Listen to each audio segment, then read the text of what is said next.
এত পরিমাণ ভালোবাসছি তোমাকে, ওজন করলে সংখ্যা বের করাও সম্ভব না। ছোটবেলায় স্কুলে 6 ঘন্টা ক্লাস করতে অনেক কষ্ট হয়ে যেত, আর এখন 12 ঘন্টা ডিউটি করি, তাও আবার কোনো সাপ্তাহিক ছুটি ছাড়া। সুখে থাকার দুটো পদ্ধতি, হয় পরিস্থিতিকে বদলে দাও, নয়তো পরিস্থিতি বুঝে নিজেকে বদলে দাও। ধন্যবাদ তোমাকে আমার হাসি খুশি জীবনটাকে জাহান্নাম বানিয়ে মাঝ রাস্তায় ফেলে যাওয়ার জন্য। জানো প্রিয়, খুব জানতে ইচ্ছা করে তুমি কি আমায় সত্যি ভালোবাসছিলা?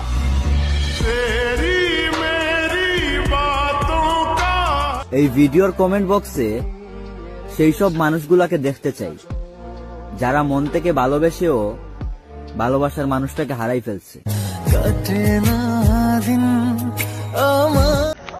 ভাই, পারলে সিগারেট খাবি, মদ খাবি, গাঁজা খাবি, হয়তো 50 বছর আগে মারা যাবি, তবুও কোনো মেয়ের মায়ায় পড়বি না, তা না হলে দিন দিন জীবন্ত লাশ হয়ে যাবি। আমি আজও বুঝতে পারলাম না ভুলটা আসলে কোথায় ছিল, আমার রক্তে নাকি অতিরিক্ত বিশ্বাসে। আমি সিঙ্গেল তাই বলে প্রেম করতে পারি না, ব্যাপারটা এরকম না। আসলে চুরি করা হচ্ছে খারাপ কাজ, আর আমি মোটেই কোনোভাবে কোনো মেয়ের মন চুরি করতে চাই না। সময়টা অনেক খারাপ যাচ্ছে, আর এই সময়টা খারাপ না গেলেও হয়তো বুঝতাম না অসময়ে আপন মানুষগুলোর ব্যবহার কতটা পরিবর্তন হতে পারে। আপনার জন্য নিজেকে প্রতিষ্ঠিত করব, কিন্তু একটু সময় লাগবে। তবে এই বিশ্বাসটুকু রাখেন যে এইটুকু সময়ের ভিতরে অন্তত অন্য কারো হয়ে যেন না। আচ্ছা, মনে করো তোমার সামনে ভূত আর পেছনে আমি, এখন তুমি কাকে জড়িয়ে ধরবা? কাকে? হেরে গেলাম তোমার কাছে। তোমার মুখের হাসি, শুধু তোমার মুখের ওই হাসিটা দেখার জন্য নিজের সব স্বপ্নকে কবর দিয়ে দিলাম। একটা ঘন্টাও যার সাথে কথা না বইলা থাকতে পারি নাই, আজকে ওই মানুষটাও দিনের পর দিন কথা না বইলা থাকতেছে।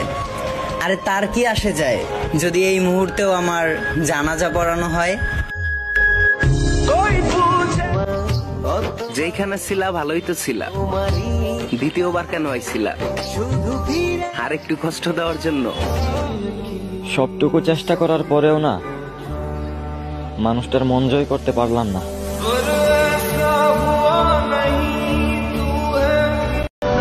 বাজান, আমার একদম ক্লিয়ার কাট কথা, যদি সুখ চাও তবে রাত জাগিও না, যদি শান্তি চাও তবে দিনে ঘুমায়ও না, আর যদি ভালো থাকতে চাও তাহলে 12 তারিখে ভালোবাসিও না। ভালোবাসা বড়ই স্বার্থপর, হঠাৎ আসায় হঠাৎ কাঁদায়, আবার চেনা জীবনটাকে হঠাৎ এলোমেলো করে দূরে চলে যায়।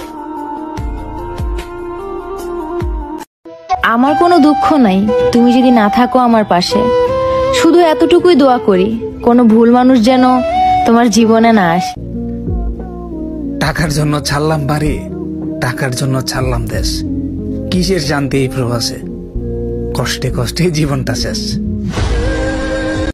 জীবনের কোনো গ্যারান্টি নেই, মানুষ আজ আছে কাল নাও থাকতে পারে, তাই যতদিন আছে তাকে অবহেলা করো না, কারণ যখন সে থাকবে না তখন নিজেই আফসোস করবে। আরে বাজান, এটা দুনিয়া, আপনি তার জন্য আত্মহত্যা করবেন আর সে আপনার লাশটাও দেখতে আসবে না, ফেসে যাওয়ার ভয়ে।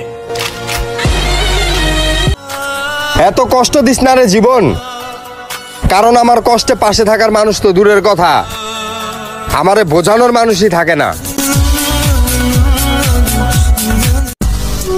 ভালো থাইকো তুমি, খারাপ না হয় আমি।